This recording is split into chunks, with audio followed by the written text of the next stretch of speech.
I'm from South Carolina. I moved out here, and they had me thinking Orange County was just the Holy Grail. Oh, you go to Orange County, they got that money in Orange County. I'm from LA. So, bro, I'm gonna have to take a detour real quick, put me on game about to ride, and then we'll get back on track. Don't lose your train of thought. Yeah, I don't subscribe to the LA Rams, but What? Whoa.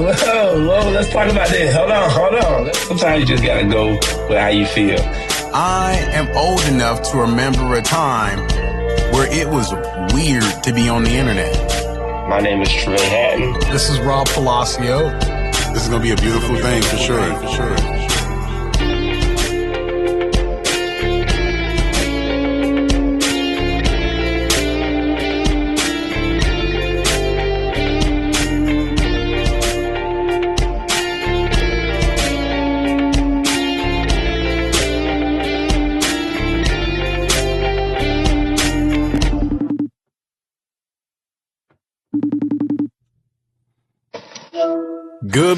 Good morning. I can still say that because it's 15 minutes to noon.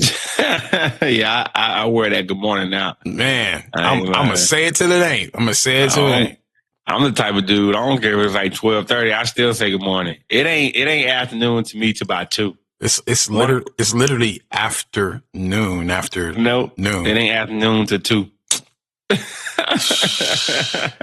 You doing too much. How you been, Rob? I'm all right, man. You know, I've been moving around, moving and shaking, doing a few things. Hey, let me ask you something real quick. And this is, I'm going to start off kind of hot, little controversial. You have been the past couple weeks. You have been. You know, Go ahead. Hey. So I know you from the South, and the culture is a little different. For sure. When was the first time you heard of Juneteenth? Oh, I heard it. I've been hearing of Juneteenth. Like all your life? From the time I can remember, so I want to say like 6th, 7th grade. Mm-hmm. 6th, 7th grade. Maybe that I like recall it being like a big deal. You know what I mean? Like 4th of July has always kind of been a big deal. But like, yeah, I remember like 6th, 7th grade, like we cooked out like in the middle of June. And I'm like, and my pops had like the ribs going, and like some people came over and he was like, oh yeah, it's Juneteenth. Like, yeah. You know, and so that's really what I've been on. You know what I mean? Okay. The reason I asked is because I don't know if it's a West Coast thing or somewhere in my history, growing up, just in that time period, it wasn't being talked about or whatever. But for whatever reason under the sun, and mind you, I am not African American. Okay. My parents are from Belize, Central America. So literally the first time I ever heard of Juneteenth it had to be in the 2010s. And I know that was, I know the historical, importance of it and that it's been around forever. However, it's really interesting because I don't know why I missed that. So when I see it on a calendar, it wasn't even on a calendar that I was looking at ever until maybe the 2010s. Mm-hmm. So I'm just trying to understand the significance of it, but I don't know. When you say, what do you mean when you say understand the significance of it? Like, well, bad wording. I understand the significance of it. Why it like that didn't play out loud. I actually would like to hear from other people that grew up here in California. Let me know if they've actually heard of Juneteenth prior to the 2010s, because I just never heard of it. Like the first time I heard of it, I don't know. Someone told me about it and I was like, what is that? I will give you this. In the last 7 years, I'll say, it has been more publicly talked about. And I don't know if that's because of social media or the way, the internet works or is going, but it has been amplified, in my opinion. Something changed Yeah. because even my son with summer school, they were like, no school in observance of Juneteenth. And I'm like, since when? And I'm not gonna lie, I talked to my wife. You know, she substitutes for, after school. And we were coming back from vacation. And I was like, oh yeah, I probably gotta work tomorrow. And she said, no, there's no school tomorrow because of Juneteenth. Mm-hmm. In all my years. Well, then at the same time, I'm not sure. I'll give you that because I've never been to summer school, not to brag. Uh-huh. I never really had to do the summer school, boy, but that was the first time I've heard of missing it for Juneteenth. And I worked the summer flag football program for summer school last year, but I don't remember if we worked on Juneteenth or not. Actually, Juneteenth was on Sunday, so no, it wasn't.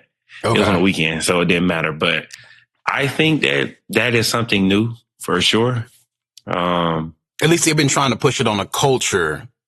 For good or bad, right? Mm. Yeah. I'll say this. I understand, and I think it's a good thing.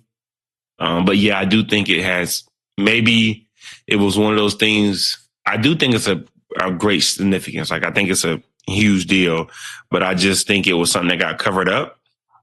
Or overshadowed, and a lot of others felt it should have been more celebrated. I'll give it more credence than that. I would even go as far as to say maybe it's one of those things that flew under the radar and never got celebrated appropriately to recent. Maybe that's that. But just in my history, and I don't know if that's where I grew up, which is in LA, or, what it was, but I don't remember Juneteenth ever being on the calendar. It was never talked about. All we talked about was February and the importance of February and Martin Luther King Day and Black History Month. Mm-hmm. And because of where I lived and where I went to school, I've had 2 Black Panthers, people adjacent to Black Panthers come talk to me at my school. So we got all that stuff. But never once have I ever heard of Juneteenth. But anyway, little sidebar. No, it ain't a sidebar. It's just, and I'll never not celebrate Juneteenth because it's the same day as my wife's birthday. So it's like, that's the same day. I always do both. Man, it's sad. Yeah, you do me. Now I got to go and look up the history behind Juneteenth a little more. But anyway, I had a really good vacation, man. This past week, I was out of the office, and I'm not gonna lie, I needed it. I felt like I got recharged, man. You ever been up to past? I'm not familiar with the area. You ever been up near past Pismo Beach? Like almost Paso Robles. Yeah, I have. So we were at Cambria. Have you ever heard of Cambria? Yeah. So it's like a town that's like forestry, but it's right by the water. It's like cliffside, by the sea. Super dope, right? And we stayed at this hotel called Ragged Point. But I got to say, it was one of the best vacation experiences I ever had. Really? I ain't never had the beach and the forest like that at the same time. And no, I'm not being funny. Like, I ain't never been in the wilderness and been with at the same time you at the beach. Okay. It's like it was weird, man. So I went on this hike. I told you I went on this hike with my daughter. She strapped to my chest. This was crazy, bro. So keep in mind, full transparency, I'm on vacation, so I had a few drinks in me. Okay. My wife had class. Everybody seen drained. I don't want nobody to watch my kid. So I'm like, you know what? I'm going to go for a walk. You know what I mean? I had an idea where I wanted to go. I had seen this trail on the pamphlet, like the brochure, and it said fun trail, very beautiful to see. And so, I go looking for this trail. I walked down one way. It wasn't the right way. Then I walked down the street and it was gated off. but like there's like this little spot for like people to walk through. So there's like a closed gate, but you can walk through individually. So I'm like, you know what? Let's see. So I walk through the gate and I'm like, oh yeah, this is a trail. So I get on it, bro. I'm like, oh, it's already looking good. Like I'm out there. I get on it and I'm working. It's uphill. So let me preface this by saying it's all uphill, bro. Like the whole trail is going up a big hill. So I'm going up the hill. I'm killing it. I'm taking pictures. I'm like, look, Carmen, we in the trees. Like we got so high up. Like, bro, our resort that we were staying at looked so tiny at one point. And I'm thinking, so I've been walking for like 45 minutes by now. So I'm thinking in my head, like, I'm almost to the top of this thing. This lady, her husband and her son, they coming down the trail. They coming from the top. They already walked to the top. They walked back towards me. I'm pouring sweating. I'm like, man, dude, it was amazing. I was feeling fantastic. It was the rush I needed. It got my buzz off of me. Like whatever I had drank was gone. Like I done sweated it out. I'm feeling like, oh yeah, I'm about to complete this thing. The lady walked up to me. She said, you going to the top? I said, oh yeah, I'm going to the top. I'm almost there. She looked at me and started laughing. She said, let me show you where you are. She pulled out an app. I get my heart drop a little bit. I'm like, okay, so this lady. Nowhere near it, No, hold on. This lady, I've been walking 40 minutes now, bro, all uphill, like going hard, like grunting, no breaks. Like, I'm like, Carmen, we completing this thing. She shows me her app and she's like, this is where you are. In relevance to the cliff.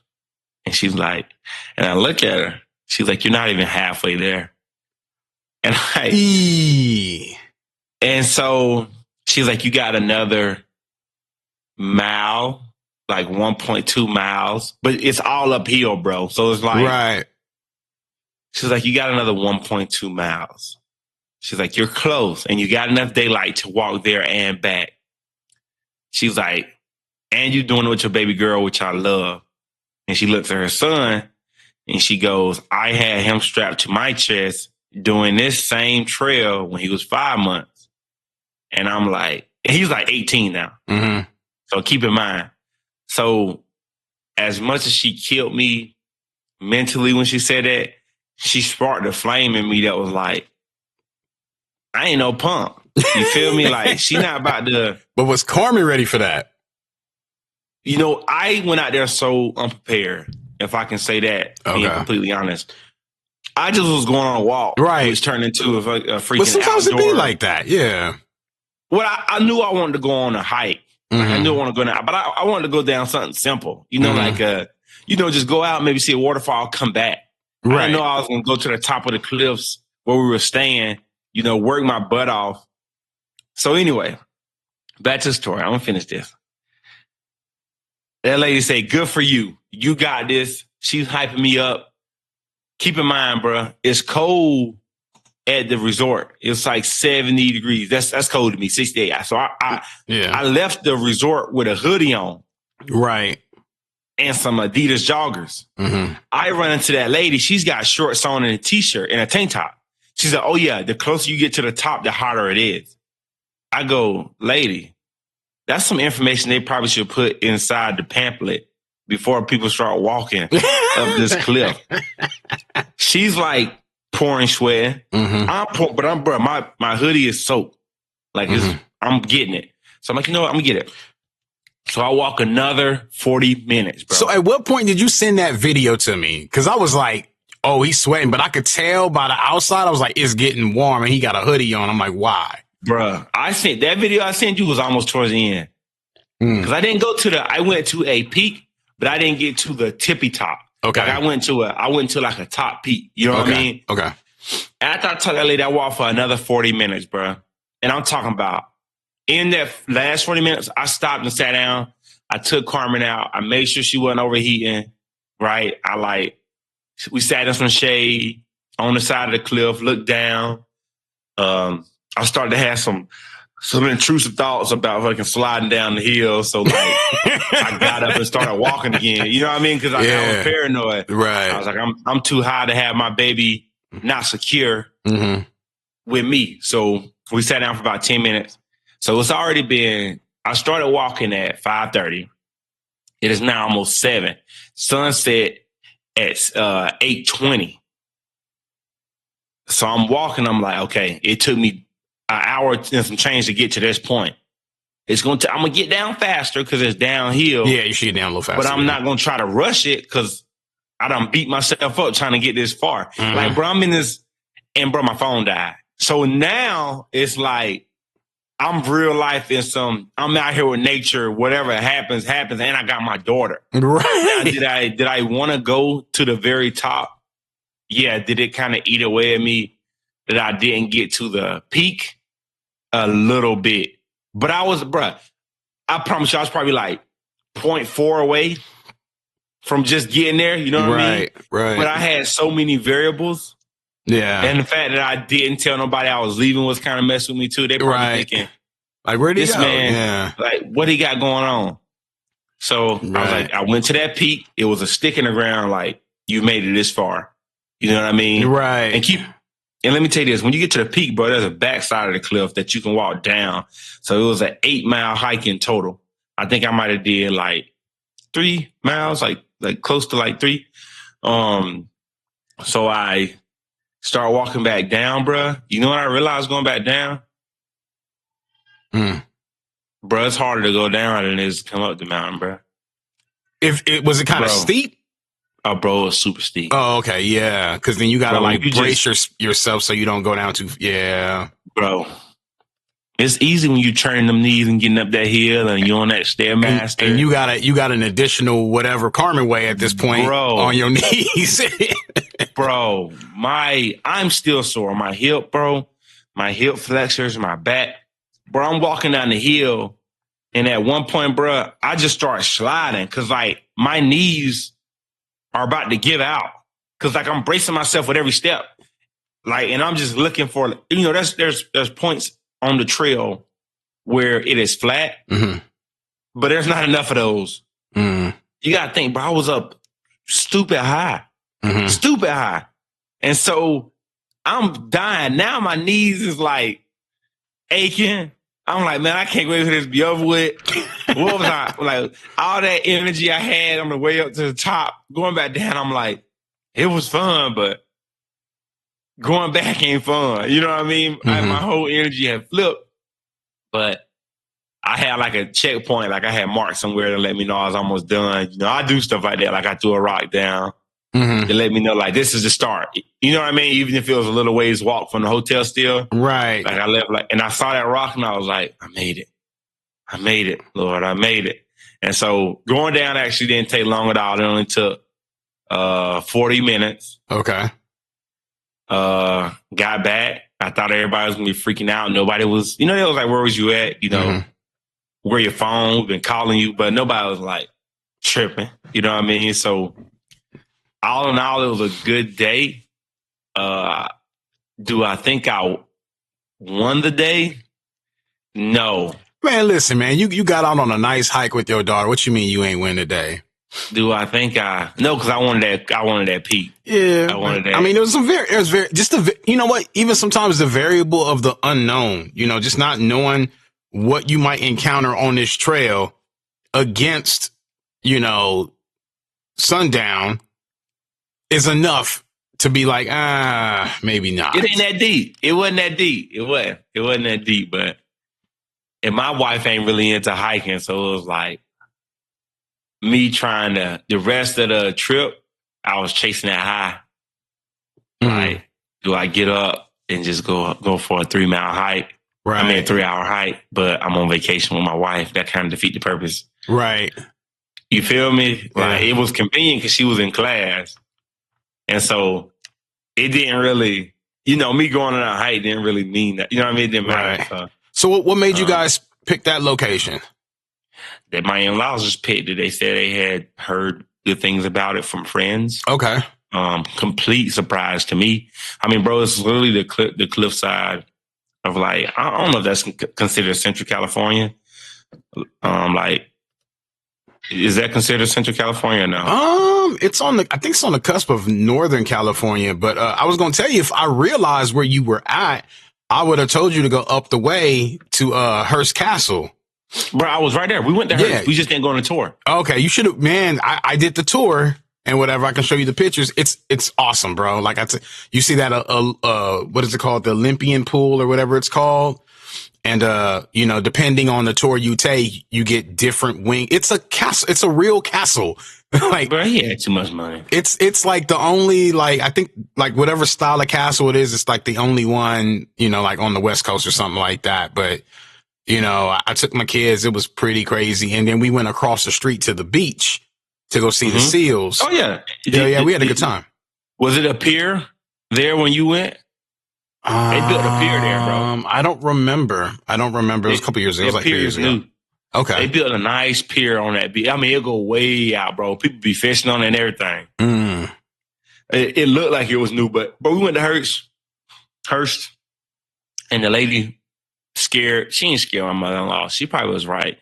But I was ready to go on the tour. And the lady was like, you don't need to take that baby. And my son, who's 7, she was like, he won't make it. It's 2 hours. It's super hot up at the castle. It is hot. It is hot up there. We were dead of summer too, so it is kind of hot. But I don't know why she would say that, because like you get on a tram. That's but she said it was like 2 hours, a lot of walking. I'm like, man, it can be some walking, but you know, I mean, you walk around like because they take you from one area up the mountain because it's like on a mountain to the actual castle. And then obviously there are areas that you walk around and there are areas where you ride on the tram. So, you know, but I only went on one leg of the tour. So maybe one of the other legs is more walking, and then you walk through the castle. Like, that's what I wanted to do. Yeah. And it's so cool, bro. Like you go all through these rooms and you're like, I'm in a castle. Like I'm gonna have to send you some pictures. You're like, shit, man. I only seen the pictures at the little museum they got there. Yeah. Whatever. We went and drank some wine, so I guess that was good. Oh, there you go. We went across the street, had some Hearst Castle winery. You know, they got their little wine next door. That was good. I am not tired, I promise you. But yeah, dude, Ragged Point, man, look it up. I think you would enjoy that spot. Okay. I didn't even get to do it. They had like a trail at the resort where you could hike down to a private beach, but it was like treacherous. Like it's a sign out there that says, you know, we reserve the right to refuse anybody to hike on this trail or to use this. And that's all it say. What it should say is this trail is very dangerous. If you die, it's your fault. Yes, that's what it should say. That's what it should say, yeah, for sure. But so many people came back up and was like, they need a better sign out here. That thing is crazy down there. I'm crazy. And there's like a really nice restaurant on the property too, if that adds any like really good cooking. Like, do I got to go down that trail to get to the food? No. That's okay. Okay, I was going to say no. That food dead in it. Other than that, you know, that's it. That was we went to the beach too. We went to Ventura, which is dope. Like I love Ventura. Okay. But it was my first time ever been to Ventura. But that Ragged Point, like going to that second spot we went to was, yeah, it was dope. It was, and I was trying to get my workouts in too. So yeah, that was what I needed. I think I'm gonna become a hiker, bro. Yeah. I think I'm gonna just get some hiking boots and just start hiking everywhere, bro. We do it every so often. It's just never been a constant. There's a couple places we went, we really enjoyed. You know, it changed after I tore my Achilles. Like we really kind of stopped doing it as much. But, you know, we've gone on a handful of hikes. I know that there's a trail, and I don't know if it's a good trail, if it's a short trail or whatever, but there's a trail behind Stone Brewery in Escondido. So we're going to go do that and then hit up Stone afterwards. So we'll you like earn your beer. Yeah. Yeah. Earn your beer. That's all it is. But we like it. We like to, especially when there's like a few things to see. There was one, we've been a bunch of different ones, San Diego, Lake Elsinore. And we've driven out, what was that place called? Somewhere in like the San Bernardino mountains somewhere, like we do little intermediate things. We don't want to get too crazy about it. So, and we like to go early in the morning before the sun is really up. So we on the way back to the car when it's getting hot. Yeah. Yeah. You definitely don't want to be out there when they're blazing. No, hell no. We made that mistake once or twice. And I was like in the middle of the whole dang hike, and like you leave society. So like if something happened to you right here, it's gonna be a while, right? So I was like, ain't nobody coming out to the rescue, but man. No, I know it. A hike that's good stuff. I mean, it's tough to beat, bro. Like I'm a nature boy. I think that's what the trip made me realize. Okay. I'm more of a nature boy than I realized. Than you realize. Okay. Yeah. I was out there walking barefoot on rocks and stuff. And I'm okay, a little nature boy, but whatever.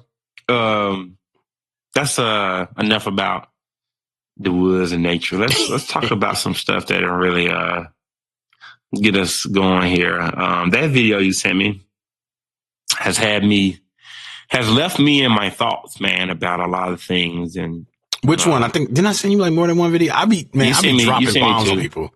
Okay. You do. The one about the gray area with rape. Oh yeah, yeah. First of all, I didn't know that that's how that law would be recited or enforced. But that's interesting to talk about because I mean the guy was right, and I don't know nothing about that guy and his politics or his leanings or whatever. So like if anyone goes and finds that out and goes, oh, they're siding with, no, I'm not. I'm actually just understanding what he's saying. And, the politics of the Me Too movement. And there's a lot of assumptions about, oh, well, the guy is the person that, is the aggressor in those scenarios. Not understanding that they are saying on the books in law, California state law, if you are both drunk and you both decide to have relations, you are both actually technically committing rape. Which is crazy to me. That's wild. That's crazy to me, bro. Like, and whatever, I guess then you, there's a lot of gray area in that, right? Because then you have to then be able to say who's drunk, who's buzzed, who just had a drink, right? Like, how do you prove like you're actually drunk? And if she says, I was drunk, I didn't know what was going on. And you go, I was drunk, I didn't know what was going on. Or I thought we both were in that scenario, which if you... Can you sue each other? But like, okay, so like, let's say you're married and you have a healthy, happy, extracurricular activity relationship with your wife, right? And you both like to get extracurricular activity. Yeah, extracurricular activity, you know what I mean? And you both like to go have a cocktail or two, and then you get home and then you like to have your extracurricular activity. And this is just what you guys like to do, or that's when it feels right, or whatever, Oh, I know what you're saying. Okay. Right. Okay. So if that's the case, like, are you committing rape? That's weird. That's weird. Yeah. Like what they're telling you is that if you, Trevay, notice that your wife is having a few cocktails and is a little, you cannot touch her. No. Even 100%. If she says, come here. Yeah. 100%. It stays. Because she cannot give consent. She cannot remove consent. And what was the other term? There was another term.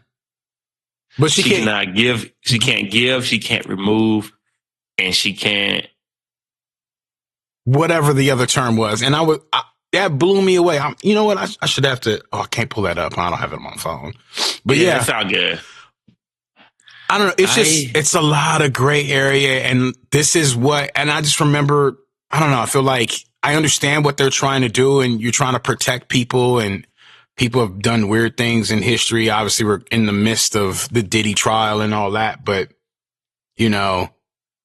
I don't know why this is so complicated. And this is whoever goes and watch the video, whatever. But the lady that he was interviewing, it was hard for me to watch because she was almost set up in a way. You know what I mean? Well, she was geared up to be like, men are responsible. Men are responsible. Men do bad things. And you could tell that was her energy or whatever. And I was trying not to go that route because I don't like to do that. Me neither. So I was like, I'm not paying attention to her. I was more paying attention to what he was saying the law is and how what that does is make almost every single person that has ever gone to a bar had a good time, whether you're male or female, and decided to go home with someone that you may in fact be guilty of rape. Yeah. And that's what I'm saying. That's why I was listening to what she was saying though, because she was trying to to me, it made it more clear because she was still trying to justify against the law is what I'm saying. She was saying they can go off of verbal communication or body communication, like, right? Like if somebody backs away, right? When somebody tries to kiss them, even if both parties are drunk, she's saying that was that person's way of saying, I don't want you to touch me.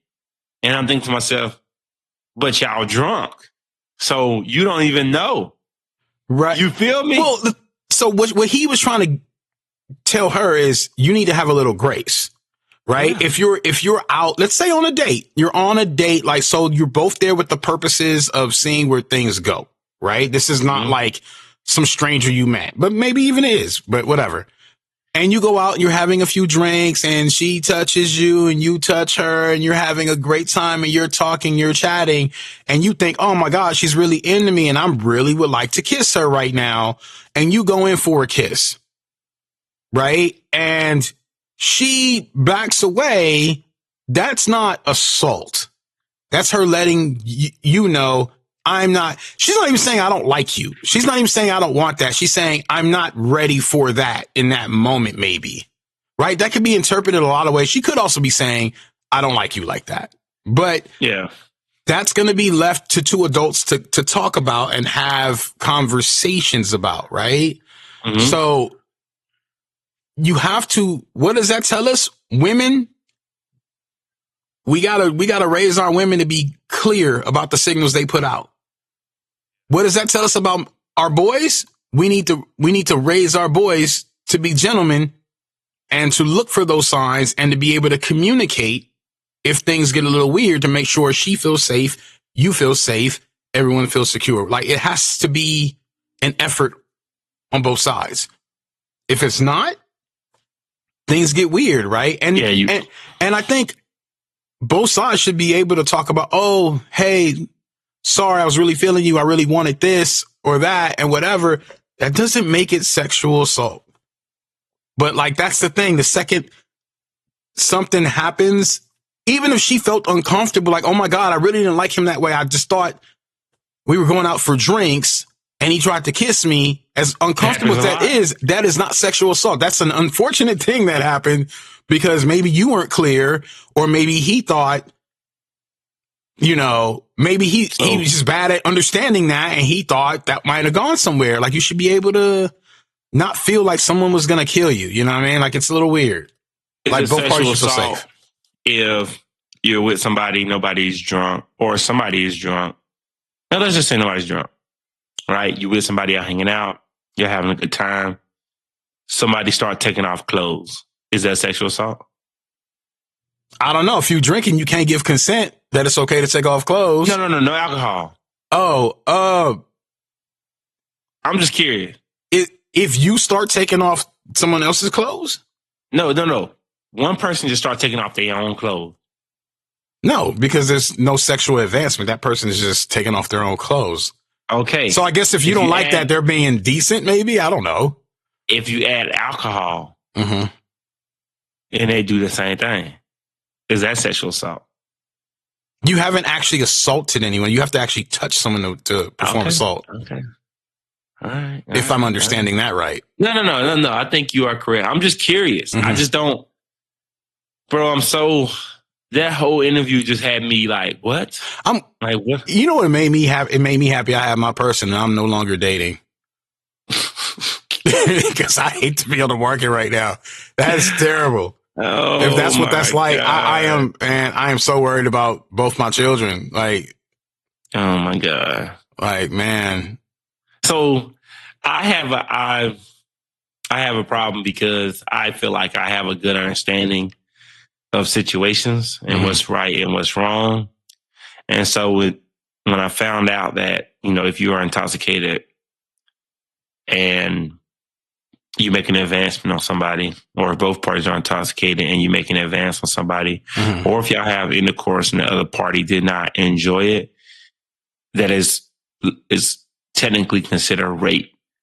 And it can happen on both sides, right? So, a guy Well, see, even that, you have to clear up that word. Not enjoy it or didn't want it. Because if you didn't enjoy it, that just means it probably wasn't good. But that's what happens, though. I feel like. Well, all kind of things happen, right? So so has that never happened to you? Have you never, I don't know, told a girl you liked her or attempted to kiss a girl and she kind of let you know, I'm not really there? Nah, because I kind of. You just missed the smooth. I kind of make sure. No, not Mr. Smooth. Rod trying to get me in trouble, baby. I always make my sure. My bad, Mrs. Haddon. I didn't ask that question. I always, any of my past relations, any woman I talked to, I was 100% sure that girl was into me. Mm-hmm.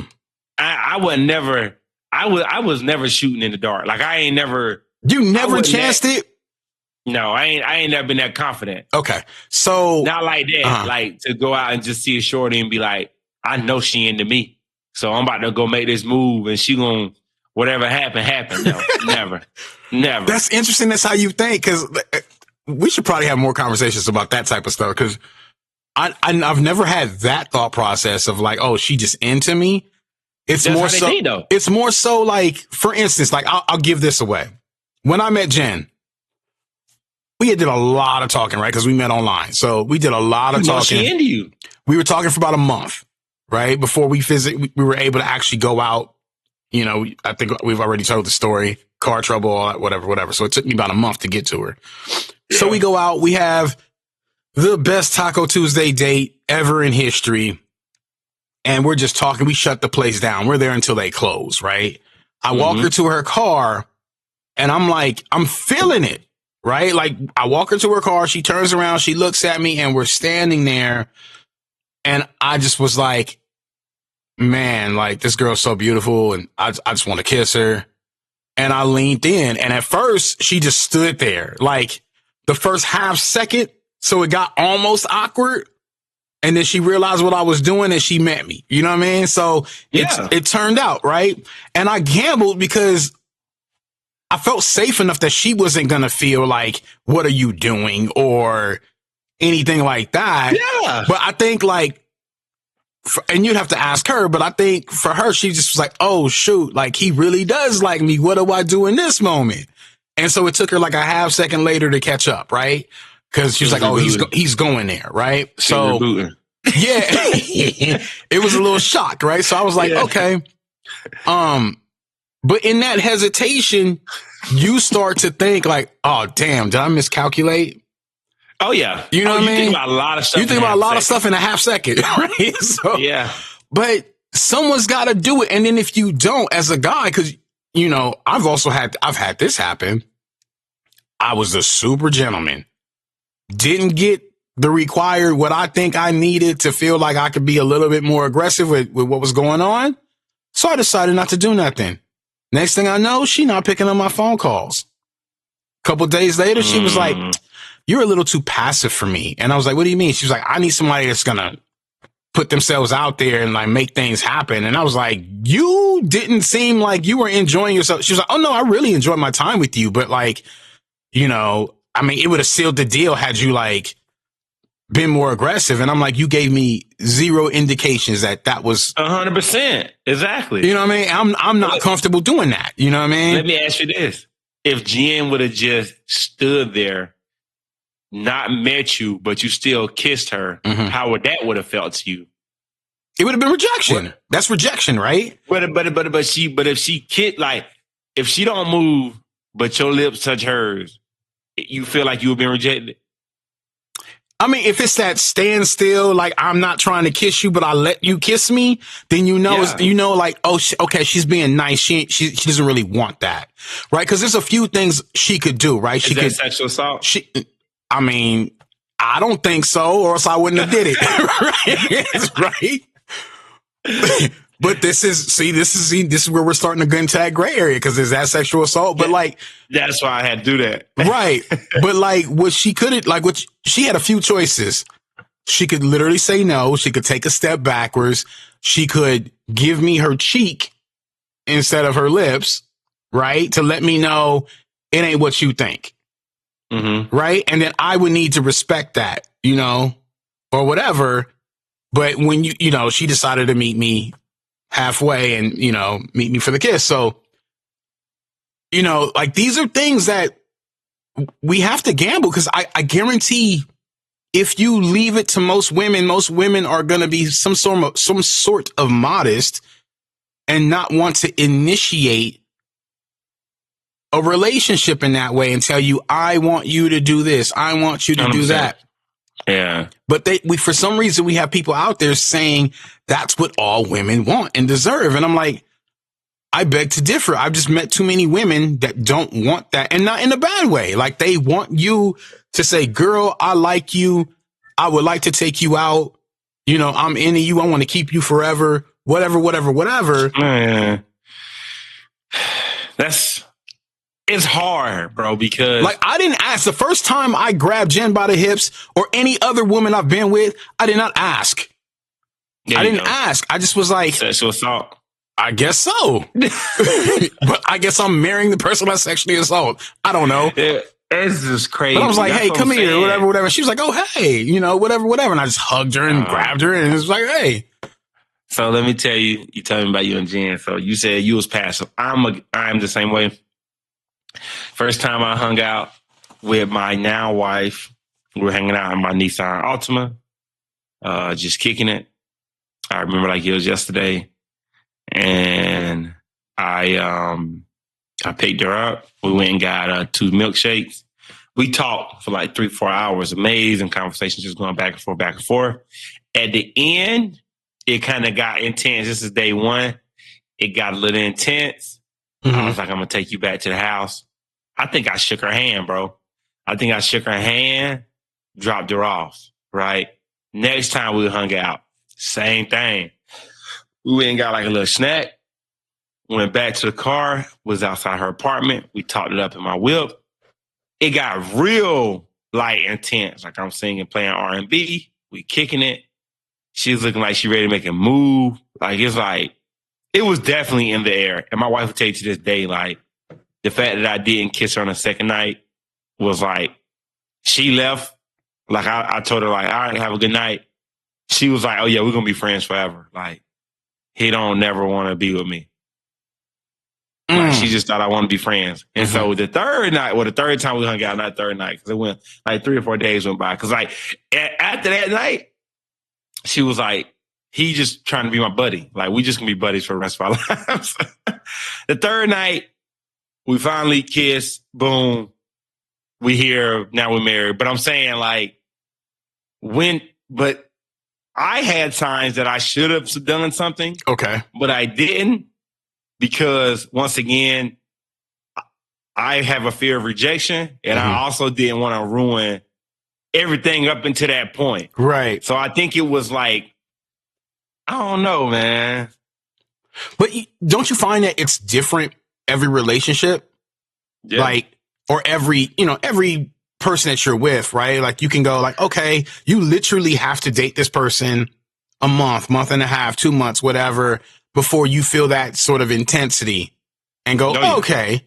Some people literally a day or two, a week or two, right? It just depends on who you're meeting and how that vibe is. And quite frankly, what's going on in your life? Because sometimes you don't have time to connect like that. And I think for me and Jen specifically, that was the gift that we were forced to talk for a long time before ever even hanging out. It's beautiful. You fell in love with her mind. Yeah. It's beautiful. It's beautiful, bro. I'm telling you, like, so back to the whole conversation we was having before we get off track. Mm. All right. In no instance do I feel like with what happened with you and Jen would be considered rape. Okay. Right. Nothing. Or sexual assault. For the record, anyone listening to the podcast, I really don't care what you think. She don't consider it rape, so we good. He's so damn stupid, man. He's so stupid. I'm just gonna put it out there. Don't email me. Don't at me. Don't leave it in nowhere. Don't hit me up on social media. It don't matter. That's the least of your worries right now. That is the least of my worries every day of the week. So this is what I'll say. And since listening to that interview, it's definitely got me viewing things differently. Cause it can go real south, real quick. So what are your feelings about, and you know this is a true feeling, so don't you even try to give me no political, intelligent answer. I just need a raw, real answer, okay? What do you think about the scenario of two people being drunk, hooking up, one of the parties feeling really regretful, right? Really guilty. And they go, I never wanted to do this with you. You raped me. What is that? What do you do in that scenario when the other person's saying, no, it was consensual, but there's only them two to go off of? Then what? I mean, that's really hard because, well, for one, I've never been in that circumstance. No. I know. Yeah, I'm just saying. So, I'm just saying, like, it's one of those things that I think you don't really know how to deal with that unless you are in that circumstance. But, what do you do? Do you go, oh, hey, we were both having a good time. We did something. You, at some point, decided you regret it. But in that moment, while we were in the process, you didn't communicate that. Right? So if you woke up, the next morning saying, I regret what I did. I don't know, me personally, and I'm going to talk for me personally. As you should. If I know I didn't pressure anyone for activities, I didn't do anything underhanded, I didn't lie, I didn't threaten, I didn't do anything. And that person, I think we all at some point in our life have had buyer's remorse, right? You go, hey, I was feeling a high and I picked up something and I bought it. And then that feeling of what I felt when I bought it went away. And I'm like, why I spend my money like that? Nah, I ain't never had that. Yeah, okay. For sure you have. Every decision and purchase I make. And I think the same thing happens. Like, I know I've exchanged numbers with people where some girl was like, oh, hey, blah, blah, blah. And I gave her my number. And then she calls me and we had that first phone call. And I'm like, dang, why I get that girl my number? Now she you know got what I mean? my contact info. Now she gonna hit me up and she like me too. So I already know, like, she gonna call me over and over again. So what's wrong with that? But what I'm saying is sometimes you can do a thing and later on think about it and go, that was a bad decision on my part. I regret that I did that. What's the word I want to use? I betrayed myself. That's not her fault. It's not her fault she's calling me. But most people can't rationalize that though. So if you wake up, if you go, I'm having a good time, I'm getting drunk. Oh, here's this cute guy, whatever. I don't know. Let's say she has a boyfriend, but she don't tell you. Mm-hmm. Right. And then she go home with you and you just think everything's good. And you have a night and she's like, oh my God, I really hate that I did that. So you found out she's got a dude and she cheated or whatever. That's not your fault. But the dude, but you know what though? The dude ain't gonna think that. The dude gonna say, y'all two can tango. It take two to tango. So, well, that's fine, but that's different though. But like her regret for her decisions morally or whatever has nothing to do with that. It doesn't say that you did something to her against her will. It means she regrets the decision that she made for herself doing that. You came outside looking handsome. You had that watch on. You smiled at her. You doing all the stuff her dude don't do for her. Now look at you. Look what you did. Well, Your Honor, I'm guilty. Yeah, exactly. Exactly. That's No, what but I just say about that. I do think people have regret like that, and you know, if I'm being honest, I definitely have definitely do. I've definitely had regrets, right? Like I've definitely met up with someone and you know went on dates, like even just dates. Let's say there was no extracurricular activities. I spent the money, we spent time together. I'm like, dang, why I take that girl out? I already knew I wasn't gonna like her. Yeah, but you did it anyway. And I did it anyway. And it's gone further than that. And I ended up like, you're not going to see her again. You know what I mean? So I've definitely had those things happen. That doesn't mean that I wake up and say, this is assault or anything happened per se. So, you know, I don't know. It gets a little tricky. I know there are so many different nuances. We could spend the whole show talking about all the different variables. And yes, some of them are dicey, but those are some of the ones that I definitely see that happen that make you go, that's more on you than it is that other person, you know, and you got to take some accountability. But, you know, I just hate to take the spotlight away from people that have gone through actual things. Yeah. But at the same time, you know, I'm not taking away from nothing for nobody that has gone through anything. I'm just trying to clean up this gray area matter. I don't think we're going to be able to clear it up. It's a gray area for a reason. And this is the reason why, but this is the exact reason why we tell teenagers, like, don't be hooking up like that. Cause it's already hard for adults to navigate. Now you're talking about something. There's a lot of nuances there in terms of like, do you want to, do you not? Oh, she wore that dress. I like what I see. Can I say that? Can I do that? Can she do that? Blah, blah, blah. Like you can go back and forth on that. And now you talking. And it's different for every single person, right? You can't say this is my style and I'm going to do this with every single girl I met because every single girl ain't going to go for that. Right? Man, some girls don't want to be touched right away. Man, you talking about something now. Because, boy, you said that thing about them teenagers, because I'm telling you, since I was 13, my pops used to tell me, like, hey, be careful who you talking to. Like, because you're going to mess around, it's going to be the rest of your life. Mm-hmm. So be real, son. He used to always tell me, like, be real smart about who you spending your time with and who you giving your energy to. Mm-hmm. You know, who you giving your attention to, what decisions you making. Like my pops was very specific because we live in a small town. So he like, you know, you talking to this girl, y'all having a good time, but you can end up with this girl the rest of your life. And I don't know if you want to end up with her the rest of your life. Yeah. But yeah, bro, it's just hard. Like, I don't think that, I just think that you should, if in the perfect world, you just need to find your soulmate. But you don't just wake up and find your soulmate though. In the perfect world. I mean, if that's the case, I mean, there's more girls that I want to count, but also like an ex-wife, you know what I mean? Like, you know, I didn't find mine right away. So, you know, some people have a smaller journey. Some people have a longer journey. So I don't know. And you need to find your soulmate. That's what I'm telling my. That's what I'm telling my son. That's what I'm doing.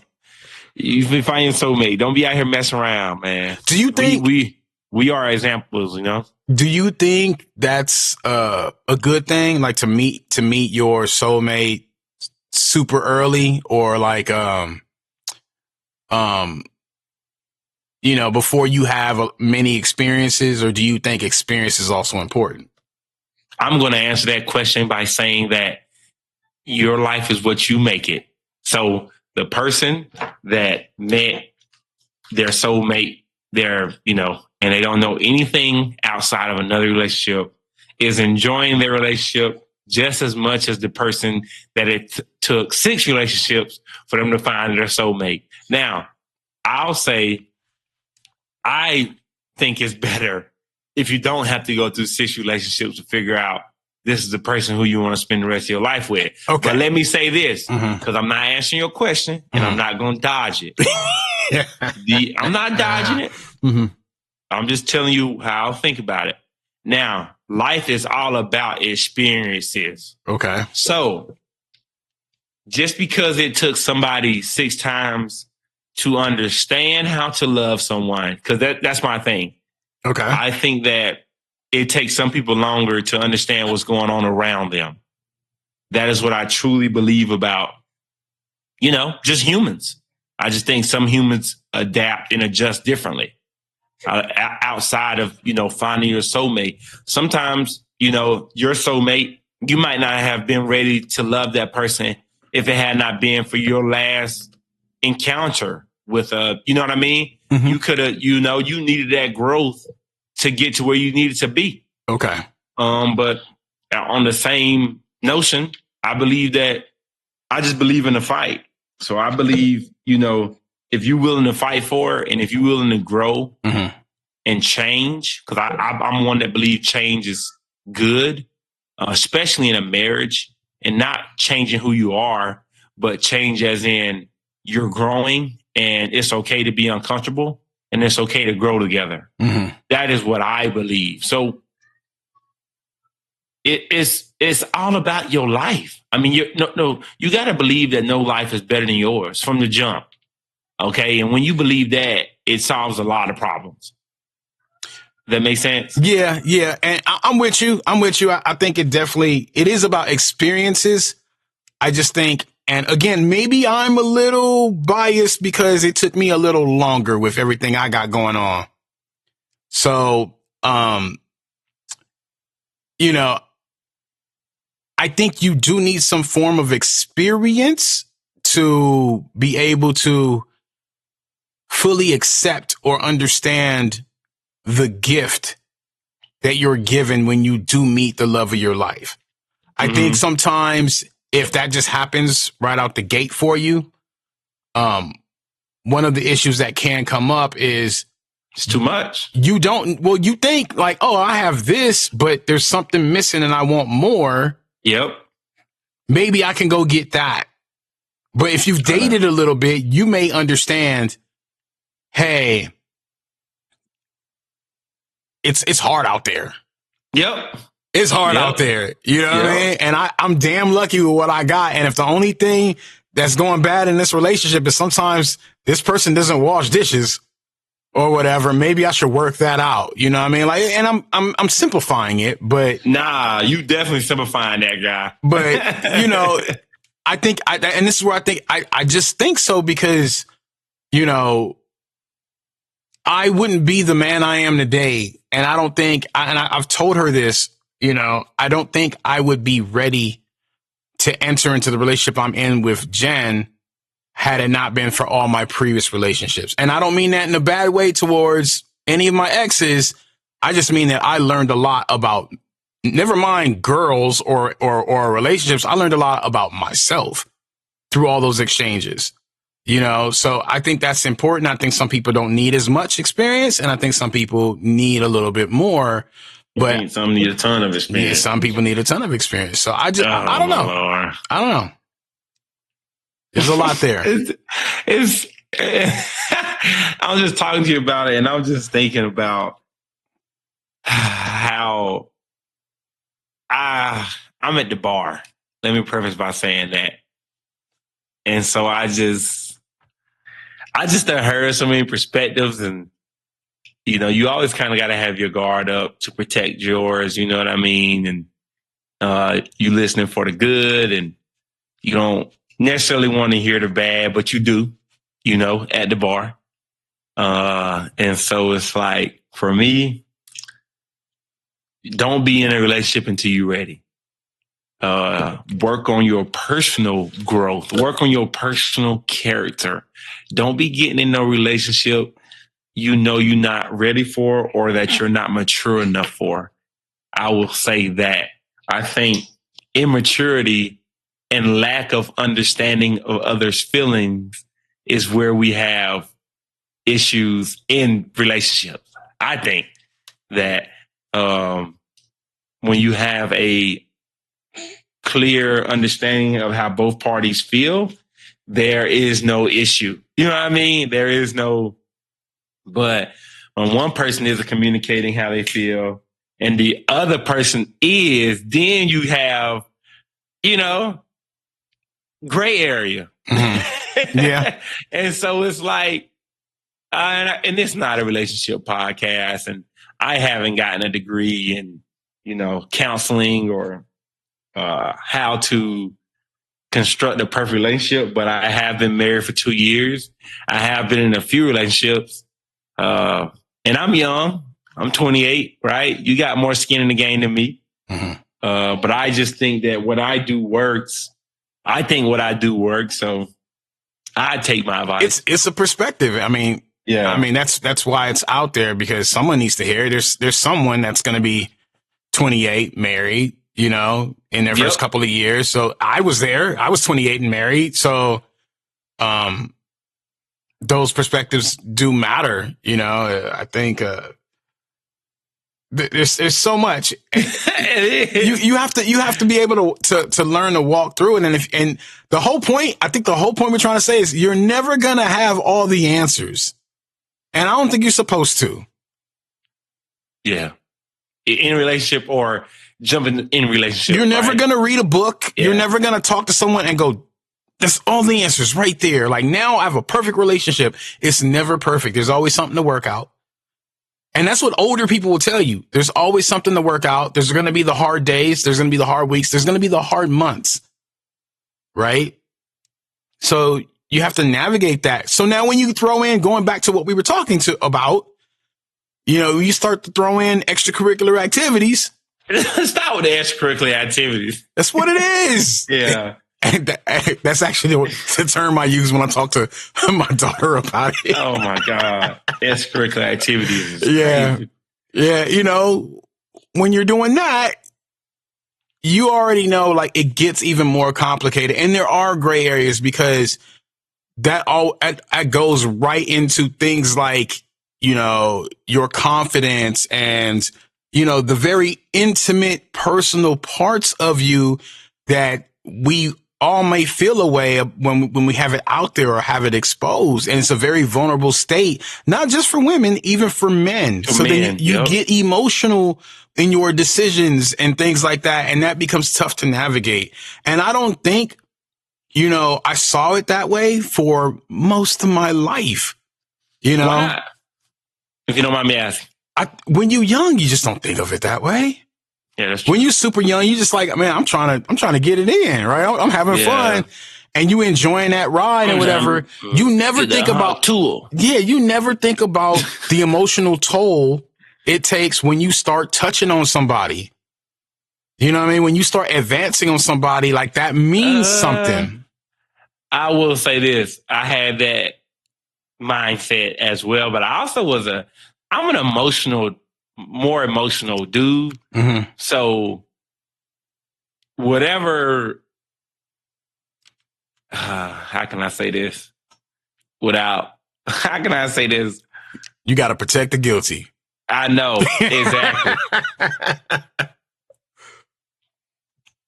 I think I felt any person that I've done wrong, mm-hmm. I felt they pain equivocally. Let me preface them by saying that. So if I hurt somebody, I felt they pain for sure. Like, and I sat in it, and I felt like I made amends. Look, if you've been with somebody, I don't care if you married that person now, you've hurt that person. 100%. 100%. Right? Bro. That don't mean you meant it. That don't mean you were trying to be a bad person, but like something you said, something you did, and at some point, whatever. And I know it's just relationships, man. Like, I'm not even gonna. You're a narcissist, though. Well, that's a little different. That's you know what I mean. There's a special place for those people, but that's a different podcast, as you would like to say. I'm stealing my lines, bro. Hey, man, you got a few of them, bro. Oh, that's funny. Oh, your favorite one. My favorite one of yours is it's in the intro. Don't lose your train of thought. Don't lose your train of thought? Yeah. I know. Hey, I know. Hey, don't lose your train of thought, but yeah, man. I'm telling you, every time I'm like, man, he said, like, for a little while, you said it almost in every episode for a little bit. I'm gonna bring it back. I'm gonna bring that back. That's a good one right there. You be like, hey, we're gonna sidebar into don't lose your train of thought. We be right back, and then you go right to whatever you talking. Well, you about. always do a good job of bringing me back though. That's why I know I can do that. But you've done it to our guests too. Oh yeah, I have to. They gotta be ready for those curveballs, bro. Oh man, whoa, okay. We talked about gray area and rape. Talked about vacation. We should probably, since it's, you know what? I hate that. I'm gonna speak on that. You can't even use these words anymore. I might have to change the word rape to grape when I post this, because you can't say this on social media. For real? You can't say nope. Like you have to say unalive now. You can't say that, someone died or got killed. Oh yeah, because they say it's triggering. Yeah. Yeah. The word itself is triggering, which I don't. Wow. I mean, it's wow. I mean, we live in the sensitive world now. Yeah. Wow, man.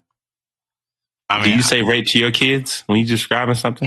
I don't. At what age is it okay to say the word "they died" to your child? At what age is that okay? Oh, so because of my culture, death is not something that we run from in our culture. So like, like that's a normal conversation for us. Okay. Death is a part of life. So we don't mince words about death. You're expected to go to funerals. In my kids' life, they've never gone to a funeral. So just their placement in life. They've never had to endure that yet. So I grew up going to plenty of funerals. Yeah. I remember my granddad passed when I was like 4 or 5. I think I was 5 years old. My grandpa passed on my dad's side. You know why? I just remember. You know why? Because of your birth order and your place in your parents' life. Because you were one of the younger children. Yeah. So that's why you saw more of that than anything else. So my dad is, 12 or 13 or whatever. So a lot of his siblings are older. His parents are older. So, therefore a lot of people in my family were older. So I ended up going to a lot of funerals. And then not even just separating the whole LA stuff, because I went to a lot of funerals because things was happening in the hood. So about getting shot. Yeah, but just natural death. There was a lot of great grandparents and great uncles and whatever and aunts and uncles that were dying just because of my dad's birth order having me when he had me. We saw a lot of that. So I start to realize that, and just because of my birth order, most of the people that would have been around my kids are still fairly young. Okay. So they're not seeing a lot of death yet. They're going to see a lot of death as they get older. So this is the thing. I had a lot of death in my family early. And like you said, that dead area. Now I haven't had anybody pass away in my immediate family, like close family, in like 15 years. See? But I know soon it's about to hit like crazy because now everybody's gotten really old. Yeah. So I'm probably have and I've been preparing myself because I feel like my next 10 years of my life are going to be really hard, bro. Like, I'm not going to lie. Just because I'm about to do this medical school thing, and that's about to be like a whole uphill battle. And then on top of that, I just feel like I'm about to have a lot of death in my family. So I don't know if I'm getting to school in California. So what I'm saying is I just feel like my toughest times, I ain't gonna lie, I fear it. I sleep on it sometimes, man. My toughest times are to come. I truly believe that. And I always try to be, mentally prepared, but I don't think you ever really mentally prepare for what's to come. But I try not to harp on it. But yeah, I do think I'm gonna have a tough slate going here soon. But I'll be straight. I think I'll be straight. Yeah, I don't know. I think we all get to that point. You live long enough, you start to see okay,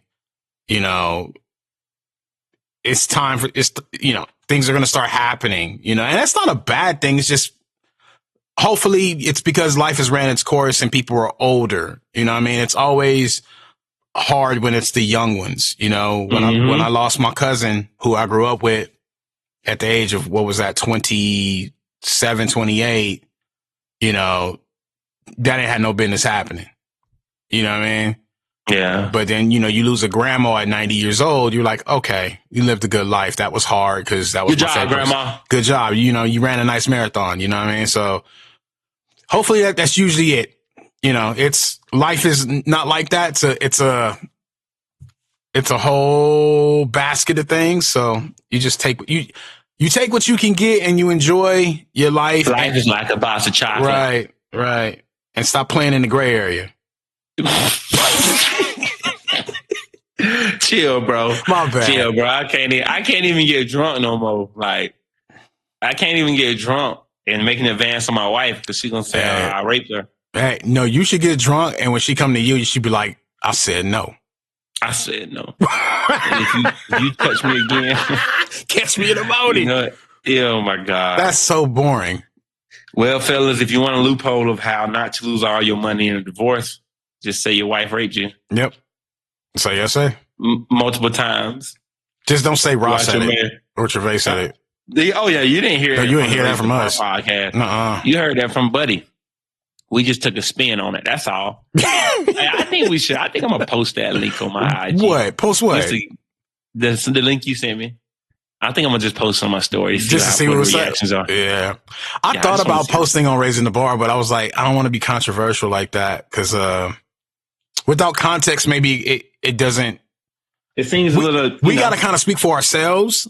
You know what I mean? Oh yeah, trust me, I know. Yeah, so I was kind of like, I'm not gonna post that one, but I wanted to kind of be like, oh, so what do you guys think or whatever, and see what happened. But we should do more polls. We should. Yeah, we should do more polls. Yeah. But I will say that, bro. At the end of the day, like gray area or no gray area, like California is still a pretty good state. Hey, to me, bro. To me, I know a lot of people hate this state, but I had a problem by saying that I do not hate this state, especially SoCal. Did I tell you I'm leaving? When? Like in how old is Nate? Like 7-8 years. Where you gonna go? Oh man, I'm gonna go somewhere nice, man. Where you gonna go? It's nice here, fool. It's expensive here. it's gonna be expensive everywhere, fool. I don't know. Me and Jimmy, we keep talking about Montana, but I don't know if that's gonna happen. You ain't going to Montana. Hey, going to Montana, it might happen. Your ass is gonna be bored. Hey, look, you gonna be bored. It's gonna be me and my dog, a glass of whiskey, and my favorite rap song while I'm sitting on the porch. And that's what I'm gonna do. Man, I'm so over you right now, bro. I got to get done with wine country first. I got to get done with, some of the things that I enjoy first. You just going to use up California for your own personal satisfaction. Look, if anyone is entitled to use up California for my satisfaction, it's me. I was born here, all right? I was born here. I've been here the whole time. I only left like for a couple weeks at a time. I don't see myself staying here forever either, but I will say I'm enjoying it. No matter if I can barely get rent paid or not, I'm enjoying it. I don't care. I have a good time in this state. This state treat me good. It's always sun shining. A little bit of traffic. Yeah. But you know what? If you lived closer to me, I feel, maybe you be okay because, you down in the South and it get crazy hot over there. I can't stand the weather up here. I can't stand it. Hot? Yeah, man. It's just like the other day, I had to take my kids to South Orange County to go see their mom. And I swear it was like 100 and whatever up here. I get down to where my kid's mom is at. It's 84 degrees. Just nice. And I'm like, I hate it. I just hate this. I just hate this. So I was like, what am I going to do here? Are you, bro? I'm just. There are many things to love about where I am, but the day-to-day weather is not one of those things. Yeah, but it's only for like 3 months, though. Who say? 4 months. It's shifty, bro. It's shifty. Even on a nice day, then it get windy. Oh my It's dude. the damn desert, man. It's shifty. Go live in South Carolina and come back and talk to me. I will go to South Carolina. How in the about summer that? with 100% humidity. And then you come back and talk to me about weather. Just ungrateful. Hey, I know.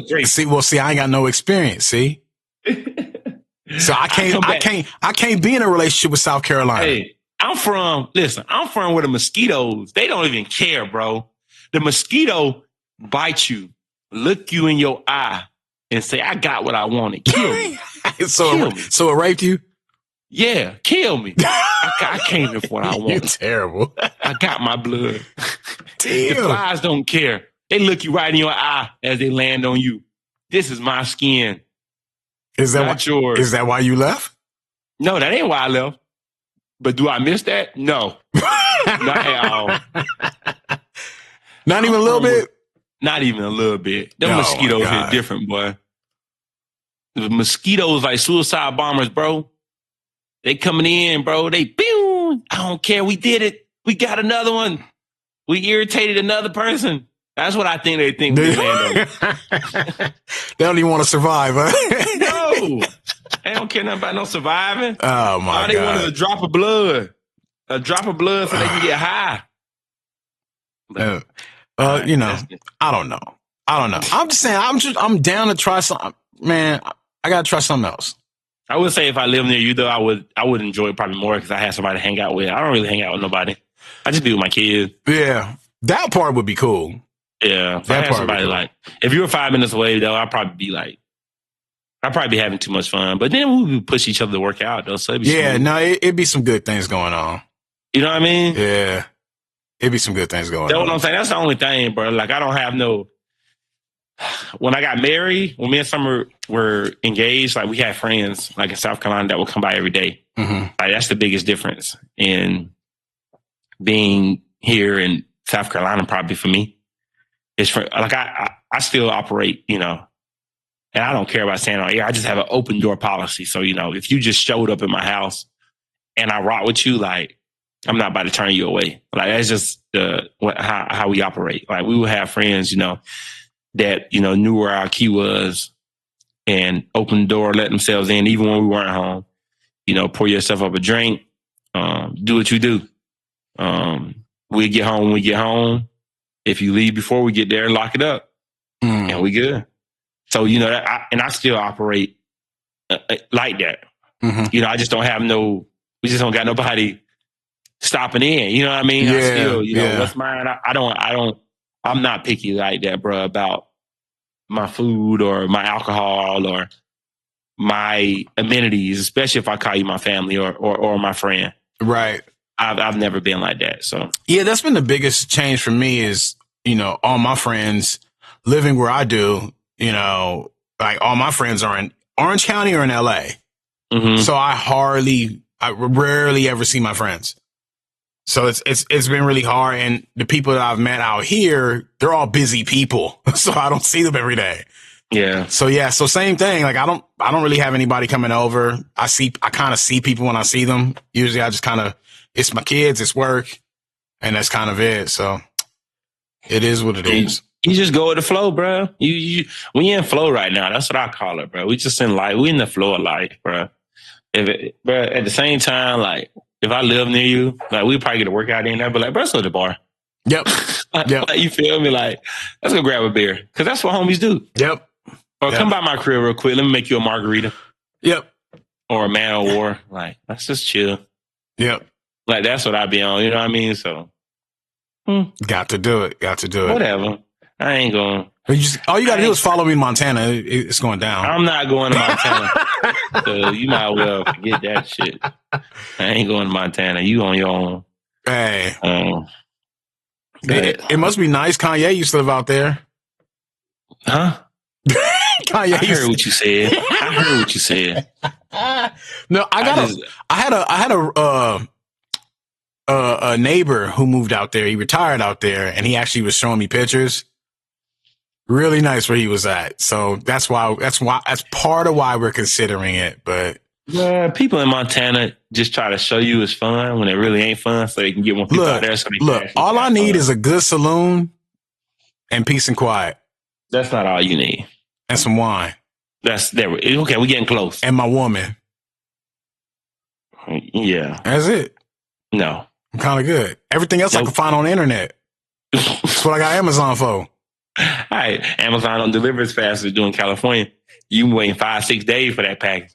So you taking me back to the 90s? I'm okay. You can live off of it? Yeah. Okay.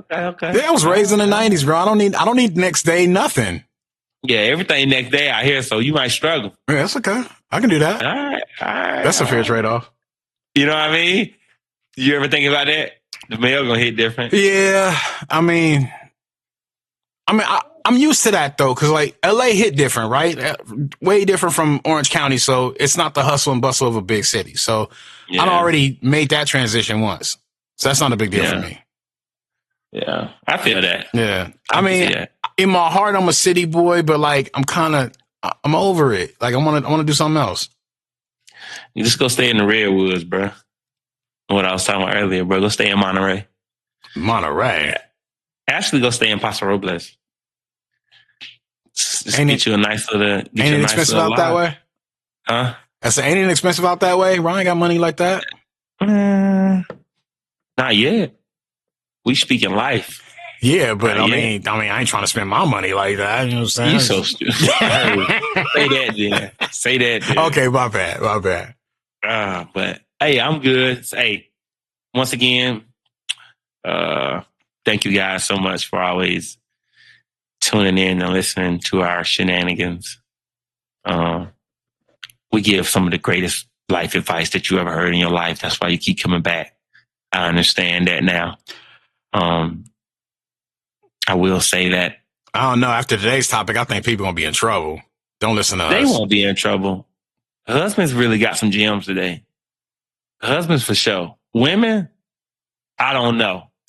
But men, stay with your woman. Don't get her drunk. And you don't get drunk. Hey, no one.